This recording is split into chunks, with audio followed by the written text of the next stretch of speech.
This podcast is produced by Benchmark Education.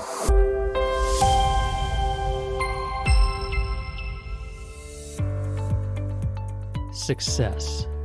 What does it look like in early literacy instruction? And how does a district establish, create, and maintain the outcomes that it wants for students and teachers? In this episode, Explicit Phonics Instruction, a district's path to English learner success. I'm Kevin Carlson, and this is Teachers Talk Shop. We're just so proud of our teachers and our students, not about necessarily what they've achieved, but about how much they've grown. And that means our teachers as well. Like, they're growing as well as the students. You have to remember it's a marathon, not a sprint, that we just keep going. That is Dr. Brenna Austin. She is one of 3 literacy leaders you'll meet from Kennett Consolidated School District in Kennett Square, Pennsylvania. You'll hear more from Brenna, along with her colleagues Jennifer Miller and Dr. Heather Collins, and you'll learn more details about them soon.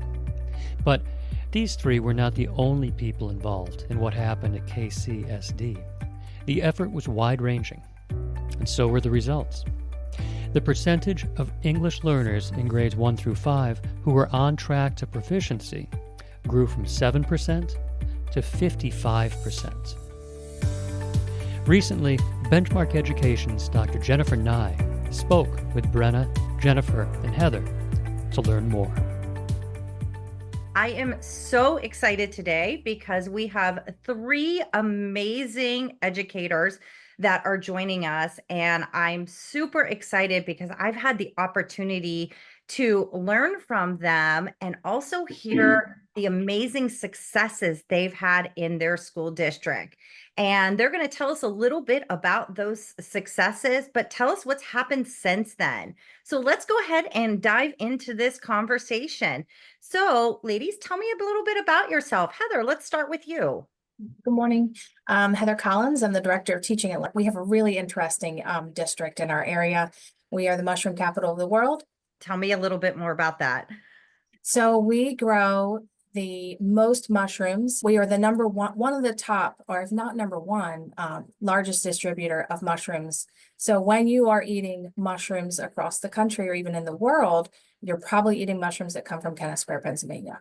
I love that. I'm going to remember that forever now. Every time I eat mushrooms, I'm going to remember Kennett Square. Fabulous. Thank you for sharing that. We also have about 42% of our district also is second language learners. So we focus not only on all of our students, and that's in our mission and vision, but we also have a special population that we have been working to craft programming for. And so that's what we're excited to talk about today. All right. Brenna, you want to tell us a little bit more about yourself? Hi, I'm Brenna Austin. I'm the supervisor of English language development in Kennett. I'm starting my 22nd year in education, all in Kennett, which I'm very proud of. Fabulous. Spanish teacher for 12 years at our middle school. I spent 5 years as an assistant principal at Kennett Middle School, our only middle school, and then moved into this role in the curriculum department. Thank you very much, Brenna. Jen, how about you? Introduce yourself to us. All right. Good morning. I'm Jen Miller, the supervisor of elementary curriculum here for Kennett. We have 3 elementary buildings and a kindergarten center. I've been with the district for 19 years. I taught at one of our elementary buildings for 16 years and then moved into this role 2 years ago. Great. Well, welcome. Thank you all so much for being here. So let's kind of go back in time a little bit and talk about your success story.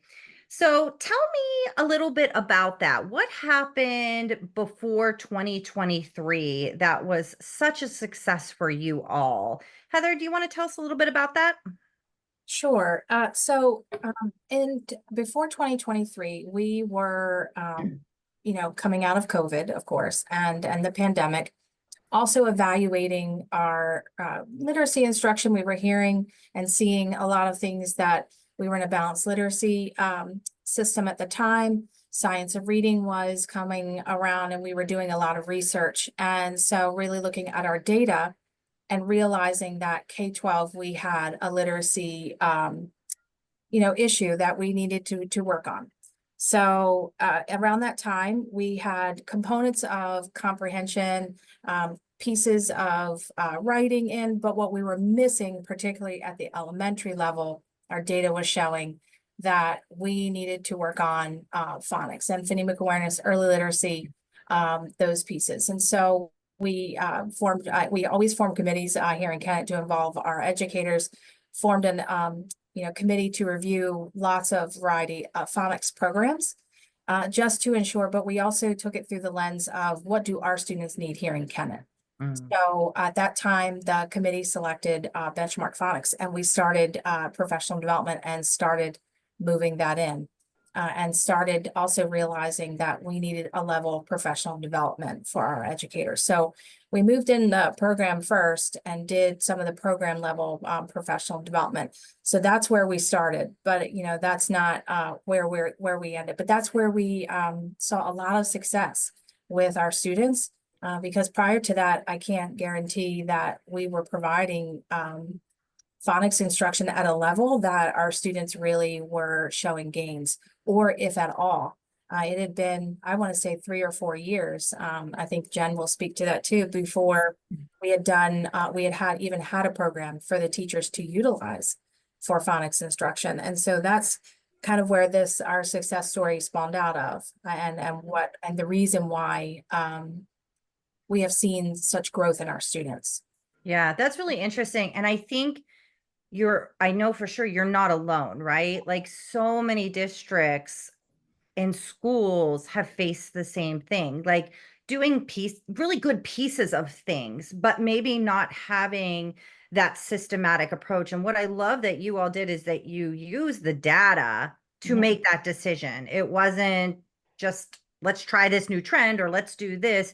You use the data to inform what you needed to do. And I really want to dive into that professional development piece in a little bit too, because I think that is such an important equation that oftentimes, I don't know if it gets missed, but it maybe doesn't get the full time and dedication that it really needs and deserves for that success. So that's great. I think one thing that, and I know we're not alone because lots of people have lots of conversations, but I think one thing that's easy to miss that we did a nice job with is really paying attention K-12, what's going on. So at our high school, we had, and I know we're not alone when we say this either, we have a lot of students who are struggling with reading skills.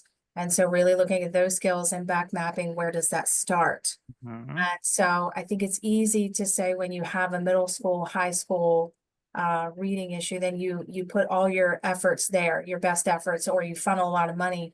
What our district committed to and our team is understanding that if we were going to work on literacy, we needed to start at our foundation. And the best had to come in through the elementary. And I know Brenna will speak to the data about that, but we had to put systems in place and get our elementary teams a product that was explicit and gave them everything they needed. So also, we don't lose educators because we're exhausting them with trying to find resources. So trying to give them what they need.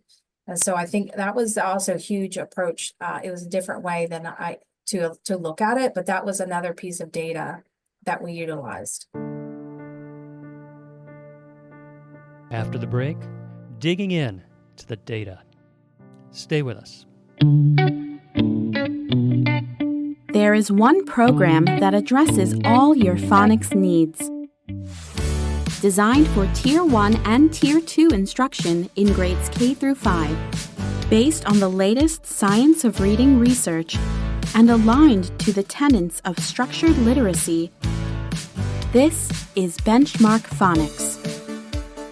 Developed by early reading specialist Wiley Blevins, Benchmark Phonics is packed with explicit, systematic print and digital instruction, including daily reading and writing for students, a teacher's resource system with weekly cumulative assessments, multimodal manipulatives, point-of-use professional development, and much more. Find out more at benchmarkphonics.com. Jen or Brenna, anything you want to add to that? I think with all of that, when Heather was saying we found Benchmark Phonics, and like that was kind of step one in this process of almost it, there's no other better words to say, but like kind of digging out of a hole to get the instruction to our students that we needed. We didn't have explicit phonics instruction for multiple years happening, and we were seeing those deficits in our students as they went into secondary school. So what happened was we really spent not only a lot of time exploring benchmark phonics and getting deeper in that program, but really spending time with our teachers on giving them the background knowledge in the science of reading to make decisions, instructional decisions in their classrooms so that they can support their students. We did a lot of work in addition with the standards again, taking a look at our state standards and making sure that the programs that we were putting in place and the curriculum that we were writing was rooted in those standards and what we needed to do to address them. A lot of teachers often were saying they didn't want to just follow the program, but they wanted to know the why behind the instruction. They wanted to understand, how the phonics lessons unfolded and why they needed to teach things a certain way to students and what happens when a student didn't understand something. So it really was a nice dovetail of two things happening. We adopted benchmark phonics, but then also really pushed ahead in the science of reading, and they worked really well together. And we saw a huge amount of success in a short amount of time, which is kind of where how we wound up with the success story, which kind of leads us to Brenna and how we kind of went down this story, because it was like by accident that we really sat and thought, like, what is it that is impacting our L population so significantly? That's great. Brenna, do you want to talk a bit to that, what Jen just mentioned about the L population in your school and that success as part of this? Sure. So district-wide, we have 4,000 students. As Heather mentioned, half of those students are Hispanic. They come from Mexico, Guatemala, and some other Hispanic countries. And 20% of those students are English learners. So some of them might have been former English learners as well, or some just come from bilingual households or are bilingual themselves. So we have 800 students who are active English learners. And the state measures their growth goals each year. So they take an access test each January. And each year they're supposed to make incremental growth in order to achieve proficiency. So about 4 years ago, 90% of our kids were not making their growth goals. So that's scary, right? So the teachers are craving change. The data is saying we need to make a change. Then we implement, a phonics program, which was great. And by 2 years later, 60% of our kids were making. That's incredible. It was that is so great. That's amazing. I know that some districts wouldn't be celebrating 60%, but for us, from going from 90% not making it to now only 60% not making it. So I have a yearly meeting with our data management program team that we contract with. And he said, can I just ask you one question? And I was like, yeah, sure. And he's like, what did you guys do? Like, what was it? And I was did like, you find that magic bullet? Yeah, I was like, well, we started teaching phonics again. I mean, it wasn't like anything, and I was telling that to our benchmark reps, Molly and Lynn. And then that's when they were like, can we do, the story? Can we do the success story? So that's really where that came from. And I'm happy to report that the number went down again. We're at 50% of our kids making their growth goals. That deserves so much celebration. So what's happened since 2023? And it sounds like that trajectory, which I remember when we talked about your success story originally, we kind of concluded like, we're just starting, like we've got so much more to accomplish. And it sounds like that is absolutely happening. So tell me a little bit more about what's happened since that 2023 and what has led you to even better successes. Yeah. So I think what also we've worked on is we started a literacy stakeholder team. And so that includes our administrators, we have our educators with us. And so we developed really guiding principles around literacy. If we're going to be a literacy focused district, what does that look like? We added in the remaining materials from Benchmark to leverage out the balanced literacy, because we realized we could not have and that was a tough conversation that day. Mhm.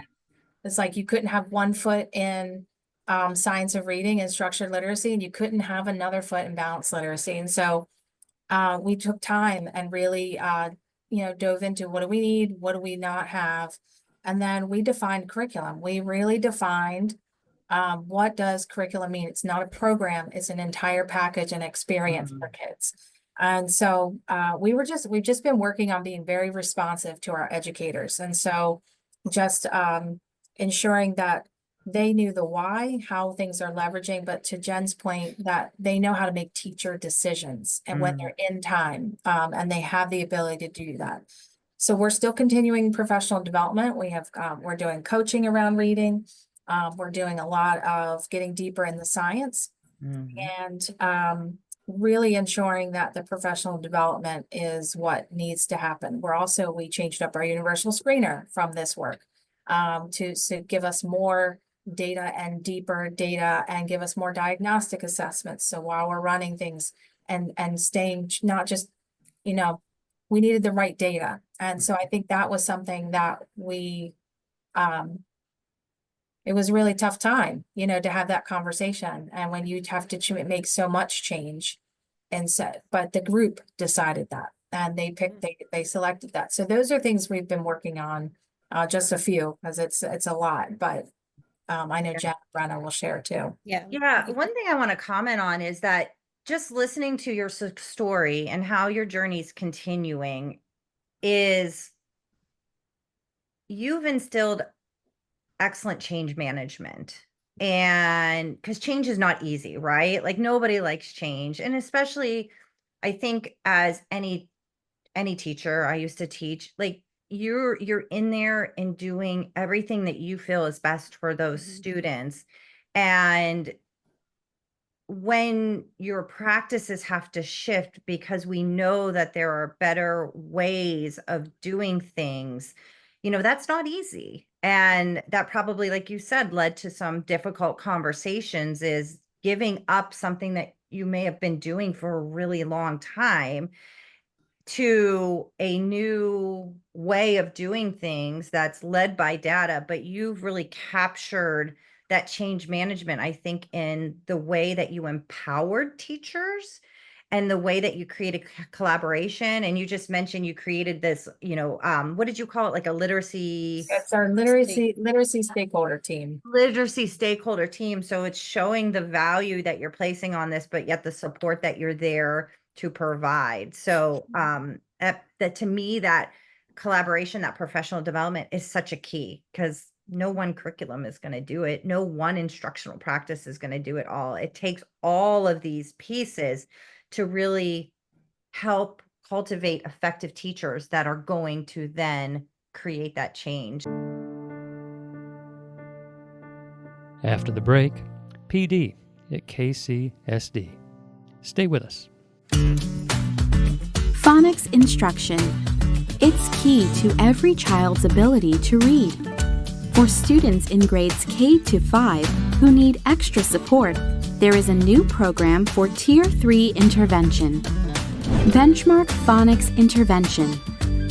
Developed with literacy expert Wiley Blevins, Phonics Intervention is based on current science of reading research and aligns with the tenets of structured literacy. The print and digital materials include a wealth of decodable texts, teacher's guides that support English learners and students with dyslexia, point-of-use professional development, and other explicit, systematic, multimodal tools to help accelerate students to literacy growth and mastery. Learn more at benchmarkphonics.com. Jen, tell us a little bit even more about that professional development, because it's such an important part of your equation. And I think for schools that are making this same transition, for them also? Mhm. I think one of the things that helped us is that we started the PD in a very focused manner with our youngest learners and their teachers in kindergarten, because then people saw the results. So we had two things going on. We had our L's seeing more success with the implementation of explicit phonics instruction, but we also had our entire kindergarten population growing. So people saw that results were happening and that's where the change was stemming from. So this past August, just last week, when we brought the entire teaching staff back, there was some hesitation and reservation about jumping fully into using materials that are science of reading aligned and abandoning some of those balanced literacy practices, moving away from guided reading to small group instruction focused on skills. But the great thing is by the afternoon of our PD session, teachers were seeing that big picture. They're like, oh my goodness, this all makes sense. It fits together. Like the comprehension goes with the phonics instruction, and the small group resources support what I'm teaching to my whole group. And then we had that leg to stand on. These kindergartners coming up, we're doing that for a full year. They were getting coaching with science of reading trained coach, and they were seeing students blend words earlier than ever. So it was exciting to see kind of it come together a little bit. And it was just day one of getting it started. But that's incredible. Day one's pretty good. Yes. But by midday to have so many people turn around and say, okay, we can do this. Is an exciting way to start the school year. Absolutely. And you mentioned before, like the why behind things that seems to be coming through in all that you're doing. It's not just how and do this, use this, do this, use that. It's here's why this is important for us to adopt and use. And I don't know in professional development if we dig that deep into that typically. And if we do, what a difference that could make. Brenna, I know you focus a lot on multilingual learners. How about that with the teachers and understanding the why to support that population of students? I think actually with our ESL specialists, they are certified K through 12. Mm-hmm.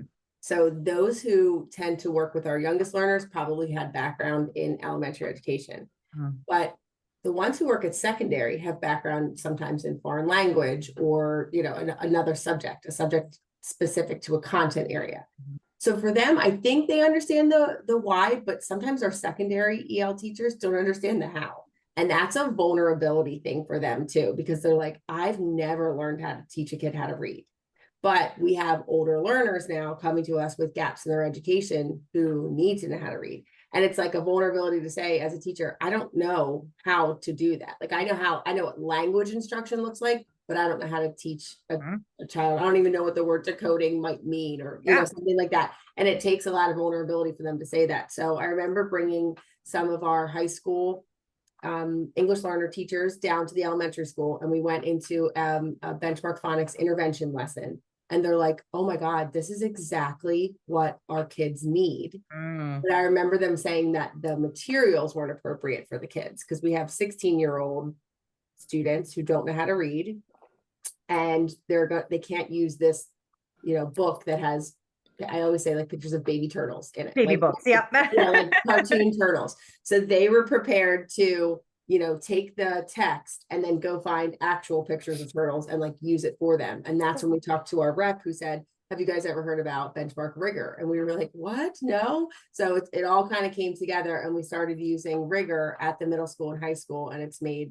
a ton of difference. So I think for them, I think that they understand the why. They know that these kids need to learn, but they didn't understand the how actually. So we've been leveraging our elementary teachers as experts for our secondary teachers to really teach them all about that. And then we've actually hired some of our elementary teachers in the multilingual academy that we have for our newcomer students at the middle school and high school because they have that expert knowledge of teaching kids how to read. Yeah, that's a really, really important point, because whether we're talking about multilingual learners or just the immense population of students in those middle and, high school grades that are not reading nearly at grade level, but need to access grade level content. And you mentioned that's a vulnerability for teachers to mention that, but, to say that out loud, but you created a space where it was safe for them to do that, and then provided a solution to help them be able to, meet those students' needs. And I have two high schoolers, and that's something I feel is really challenging for these teachers today, because they're experts in their content, right? I mean, they really know how to teach biology. But like you said, what do you do with the child that comes into that classroom and needs to know those standards associated with that content, but can't access the actual content? So I love that you took your experts in-house, your elementary teachers, and use them to support that. So that's wonderful. Let's talk a little bit more about those experienced teachers, and were there any other ways that you leverage them through this process? Because again, they're the ones that have been maybe doing what they've been doing for a really long time, and they're amazing teachers, but needed to make a shift, and that's not always easy. So how did you tackle that? So I think one of the things that, when the whole science of reading movement was coming, and so when we were looking at the phonics and looking at what we needed to do, we had a realization. And if you think about it this way, then you're like, okay, this makes sense. We have experienced teachers who have had, so for them, they'll say, oh, we're going back to what we used to do. So they have had a level of training that has come before balanced literacy. It was the explicit instruction. And so leveraging them so it was a different kind of way to address our experienced teachers when they say, oh, the pendulum is swinging, we've heard that. Well, I know everyone has, like, oh, this pendulum swinging back to this. But leveraging them to say, okay, we're going back to best practice, but we're going to get even better because now we have 20 years of research to say, how do kids actually learn to read? So for them, it's getting deeper in their why, and not just giving them a program and say, just go teach it, right? We were really adamant that we were going to, but we utilized some of our most experienced teachers and reading team to help support and deliver the the professional development, but then also realizing that we had another level of teacher, like in that, depending on when they finished their coursework, they've only ever been trained in balanced literacy. So that was a different conversation to say, because they're very tied to that, to say why we needed to change. So the why became different based on the groups of educators. But I think that was our biggest aha of sitting there listening and then thinking about when our educators, like I think about myself and the people on this call, we've been doing this a long time, what kind of training we had compared to our current teachers and workforce, and then with the teacher workforce the way it is, then ensuring that our newest teachers who may not have always had, so we really crafted a layer of professional development, and it's not perfect by any means, because we still get, well, we're doing this way, and we still get these questions, but I think paying attention to that was important and continues to need to be important. When we talk about our teachers feeling confident and moving forward and listening to them, and really being in tune with what they need, I think is important. I think at some point in our conversation, all three of you mentioned research, and I think back to, my first year of teaching was about 23 years ago, something like that. So it's been a while, but I think back to those years when I was in the classroom, and, I didn't know what I didn't know, but I know I wasn't reading research to determine the, validity or efficacy of what I was using or what I was doing. And I really think that is a big shift for a lot of teachers. And I think it's a good shift, but I think it's also one that, needs to be handled delicately, because we know teachers don't have time to sit and read, 50-page research articles and everything. So how did you handle that? How did you bring in research to the practices that you are all implementing now? Yeah. I would say the way we've leveraged it is we are a professional learning community district, and we are still in the infancy stages of that too, but we have the ability to, we've collaborative teams with our educators, as well as our literacy stakeholder team. So we leveraged a lot of the research in that way initially. We did a little bit each time. We also did modules around the science of reading. And so we talked about what is the science of reading. And we had, just like every other district probably too, we had snow hours to make up. And so we utilized that kind of, so really taking advantage of the time that teachers are with us during the day and not taxing them before or after was important, but also giving them a little bit each time and then go and do something with it was important, because it has to feel, and we all know this, we need to be able to read something and then do something with it. And so then how do I apply that? So I've read it now. I now know about the 4-part processor. Now, how does that apply in my instruction? And so that is one example of how we have tried to leverage it, and utilizing articles, quick reads, but also capitalizing on our professional development days was important to us. So that we don't exhaust our teaching staff. But we Right, get back to that key element, professional learning and leveraging it in different ways. Your professional development is definitely not the beginning of the year or middle year, one day sit and get and move on. You really have that sustained, scaffolded, embedded PD woven throughout your time here and your journey. One of the things kind of along that lines, but I know something that you all have mentioned before, is that, this isn't happening overnight. This is something that is a sustained journey. Brenna, I think you actually made that comment that in the success story that, we're just starting this journey and this is sustained. Can you talk about the importance of that? Why this is not an overnight thing, and schools going on this journey, we can't expect that it's going to change overnight or even in one school year. And, to your point about, your initial data, some people saying, oh, well, 60% isn't great. Well, it is when that's happened over a short period of time, and it used to be 90%. So like, how important is that recognition and that message to your teaching staff that we recognize this isn't happening overnight and this is a long-term journey? I think just because they're kids, like they're so different from day to day, right? Year to year. Like these are not the same kids that we taught 10 years ago, 5 years ago, pre-COVID, post-COVID. Like it is just so different.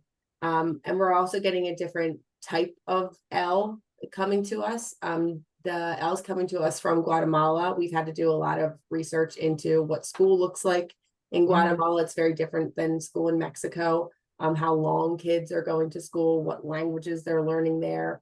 They're just different kids, right? And so we're just trying different things. And so it's going to take a long time. Not a long time, but it's going to take one step at a time. One step at a time. But I think just having a seat at the table has been an important part for the ELD teachers, that English language development teachers. Jen and Heather have made sure that ELD teachers have been part of every committee, every professional development. They get the same materials as the classroom teachers. One of our service models for ELD is co-teaching. And so we really feel like the service should come to the kids, not the kids going to the service all the time. So for that, they need to be seen as a classroom teacher who gets all the same professional development, the same materials as that teacher, really making them feel part of the process and the PD. So I think that has been an important part of it as well.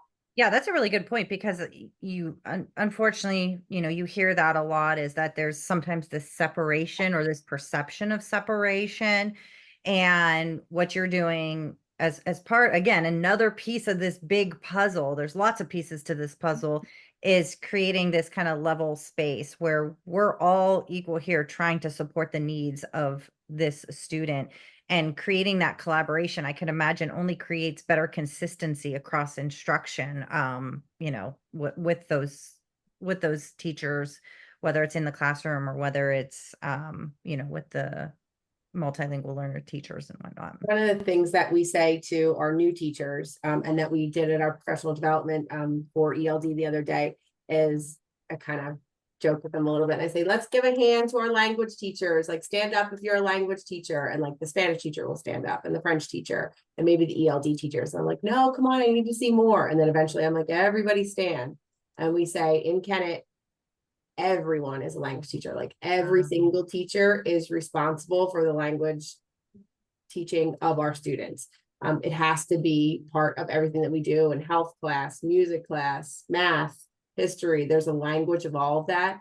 And we ask them to have like a language lens on all of their assignments. So like, what kind of linguistic blind spots might you see in this assignment or this project or this assessment for our students? And I think that has helped know that it's not just the ELA teacher's responsibility, the classroom teacher's responsibility to teach language. It's all of our responsibility. Yeah, I love that. That's a fabulous kind of tie up to our conversation, because I think, to your point, everyone's a language teacher, and this is part of change too, but I think everyone's a literacy teacher now too, because back to your point about having, the 8th grade science teacher who wasn't taught to teach reading and writing. That wasn't part of what they learned and what they were expected to do. But as you mentioned, kids are different now, schools are different now, times are different now, and that requires a new lens on how we approach what we're doing in our schools and in our classrooms.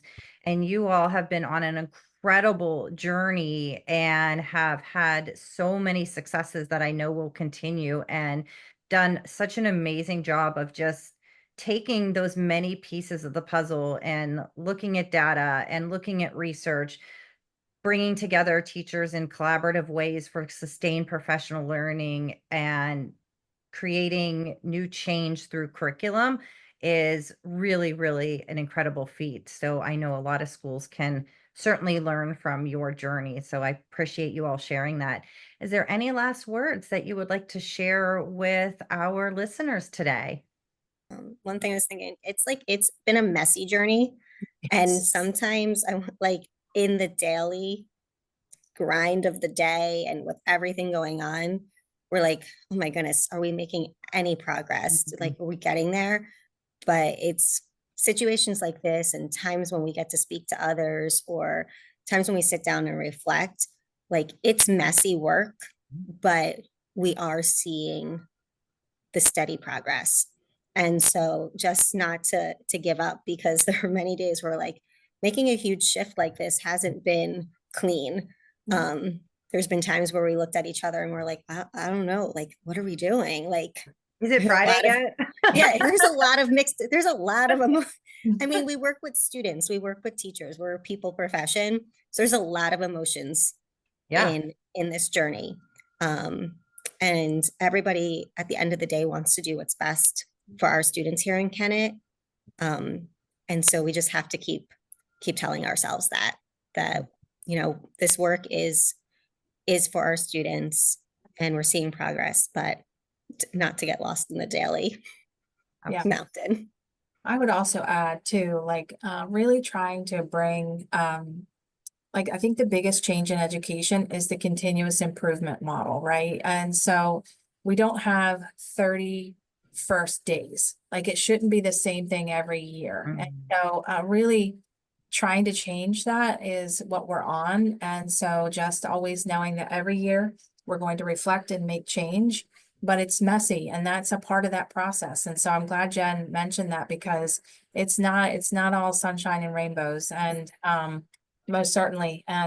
But I think teachers and educators really want to do the right thing. And so at the end of the day, we're all committed to that. And so we just kind of think, but the continuous improvement model is really, that change is just something we should embrace. One thing we can, and we can guarantee that's going to happen. And so we just have to keep that in mind.